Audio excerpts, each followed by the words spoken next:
माँ को जज मत करना। मेरी कविता का शीर्षक है माँ को जज मत करना। माँ को जज करने के लिए एक बार उनकी नज़रों से देखना ज़रूरी है। बच्चा कुछ बातें अपनी माँ की याद रखता है। बच्चा कुछ बातें अपनी माँ की याद रखता है, उनकी गलतियों को देखता है, उनको अपने तरीके से जज करता है, लेकिन यह नहीं सोचता कि जब हम देर से घर आते हैं तो सबसे ज़्यादा बेचैन माँ होती है। लेकिन वह यह नहीं सोचता कि जब हम देर से घर आते हैं तो सबसे ज़्यादा बेचैन माँ होती है।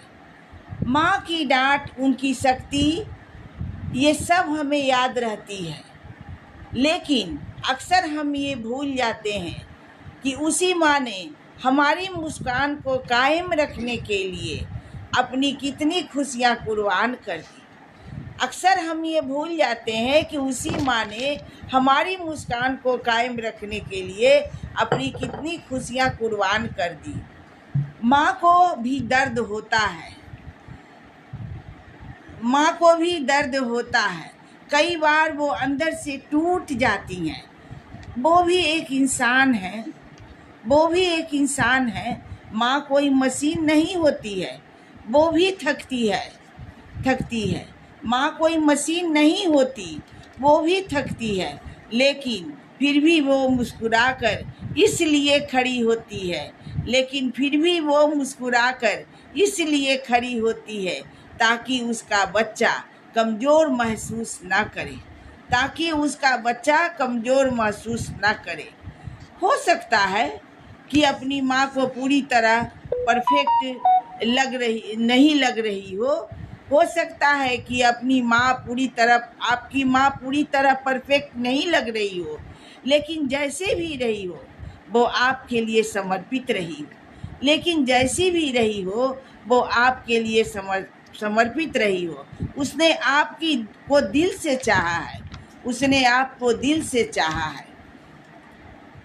वह माँ बनना किताबों से नहीं सीख रही थी, वह माँ बनना किताबों से नहीं सीखा था। वह अपनी हर एक बेहतर ज़िंदगी देने के लिए कोशिश कर रही थी।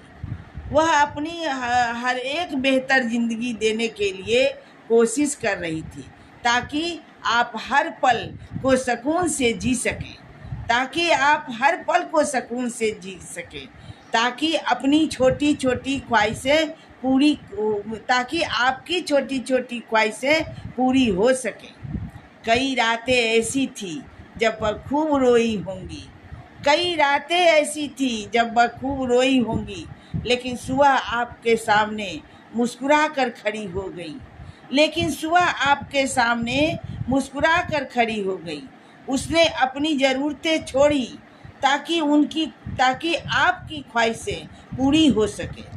उसने अपनी ज़रूरतें छोड़ी ताकि आपकी ख्वाहिशें पूरी हो सकें। कई लड़ाइयाँ लड़ी होंगी जिसके बारे में आपको पता भी नहीं होगा। कई लड़ाइयाँ लड़ी होंगी जिसके बारे में आपको पता नहीं होगा। सबसे ज़्यादा डर आपके माँ को लगता था जब आप बीमार होते थे। सबसे ज़्यादा डर आपकी माँ को लगता था जब आप बीमार होते थे। एक दिन ऐसा आएगा उसके सबसे ज़्यादा बेचैन वही एक दिन ऐसा आएगा कि सबसे ज़्यादा एक दिन ऐसा आएगा कि उसके दर्द को आप समझेंगे। सबसे ज़्यादा बेचैन वही होती थी जब आप देर से घर आते थे। सबसे ज़्यादा बेचैन वही होती थी जब आप देर से घर आते थे। उसके हर डांट के पीछे का हिस्सा प्यार एक दिन आपको समझ आएगा। उसके हर डांट के पीछे का दिया हुआ प्यार आपको एक दिन समझ आएगा। सबसे ज़्यादा दर्द उसको होता था जब आप दुखी होते थे।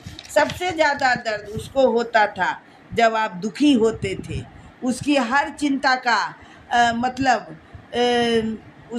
चिंता का मतलब समझेंगे तो शायद कभी आपको कभी यह एहसास होगा उसकी हर चिंता का मतलब आप समझेंगे तो आपको कभी यह एहसास होगा कि माँ जैसा मोहब्बत दुनिया में कोई नहीं कर सकता। माँ जैसा मोहब्बत दुनिया में कोई नहीं कर सकता। आज अगर उसकी वो गलत है, अगर आज आपको उसकी वो गलती लगती है तो आप सोचिए, आपको एक नया जीवन देने के लिए कई लड़ाइयाँ लड़ी होंगी। अगर आप उसकी गलतियों को देखते हैं तो आप ये सोचिए कि एक नया जीवन जीने के लिए कई लड़ाइयाँ, जीवन देने के लिए कई लड़ाइयाँ लड़ी होंगी। इसलिए जब माँ साथ हैं तो उसके साथ बैठो, उसके साथ बैठिए, उसे एहसास दिलवाइए कि उसकी मेहनत और कुर्बानियाँ बेकार नहीं गई हैं, उसकी मेहनत और कुर्बानियाँ बेकार नहीं गई हैं। पहला लाइन उसकी निकाल देना, उसकी मेहनत और कुर्बानियाँ बेकार नहीं गई हैं। माँ को जज करने के लिए एक बार उनकी नज़रों से देख